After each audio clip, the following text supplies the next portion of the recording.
CNG পিএনজির মূল্য বৃদ্ধির প্রতিবাদে মাঠে নামে কর্মসূচি সংগঠিত করল এসইউসিআই। আগরতলায় কর্মসূচি সংগঠিত হয়।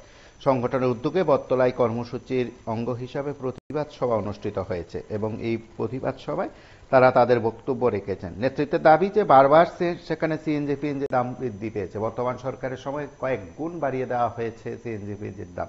এমনিতে জিনিসপত্রের দাম অস্বাভাবিক রাখা হচ্ছে। জিনিসপত্রের দাম অস্বাভাবিক থাকায় সাধারণ মানুষের না বিশ্বাস উঠেছে এবং সেই সঙ্গে বারবার সেখানে সিএনজি পিএনজির মূল্য বৃদ্ধি করা হয় এবং এই নিয়ে তারা তাদের প্রতিবাদের কথা বলেছেন। বিক্ষোভ কর্মসূচি থেকে নেতৃত্বের বক্তব্য সংবাদ মাধ্যমের কাছে রেখেছেন। আমরা একবার শুনবো নেতৃত্ব কি বলছেন। জানেন, গতকালই উঠেছে পত্রিকায় যে সিএনজি এবং পিএনজির দাম বাড়ানো হচ্ছে। গত বছরও এইভাবেই বাড়ানো হয়েছে। আমরা বুঝতে পারি না যে সিএনজি এবং পিএনজি যে গ্যাস, এই গ্যাস তো ত্রিপুরা থেকে উত্তোলিত হয়। তাহলে রাজ্যের মানুষ এই যখন অবস্থা, সর্বাত্মক সংকট চলছে রাজ্যের মধ্যে, যখন মানুষ দিশেহারা, জিনিসপত্রের দাম হু হু করে বাড়ছে, কাজ নেই, কাজের কোনো ব্যবস্থা নেই, সরকার এবং গেইন সবাই মিলে এই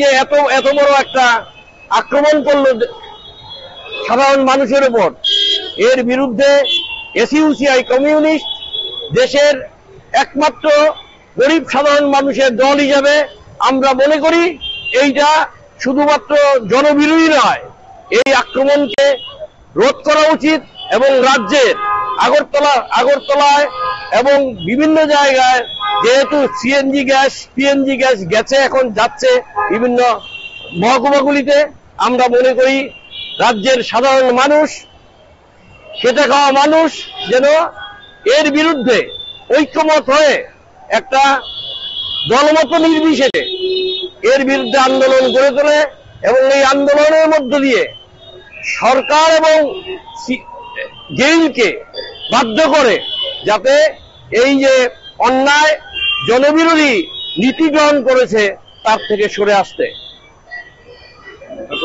আমার নাম সুব্রত চক্রবর্তী। আপনারা শুনলেন সেখানে নেতৃত্বের কি বক্তব্য এবং সেই কর্মসূচি থেকে নেতৃত্বে যে কয়েকটি কথা সেখানে উল্লেখ করেছেন। তাতে সিএনজি পিএনজি মূল্য বৃদ্ধিতে দিশেহারা মানুষ এবং তার পাশাপাশি সরকারের এই সিদ্ধান্তকে বা সংশ্লিষ্টদের সিদ্ধান্তকে অমানবিক বলে তারা আখ্যায়িত করেছেন। আপনারা সঙ্গে থাকুন, দেখতে থাকুন PB24।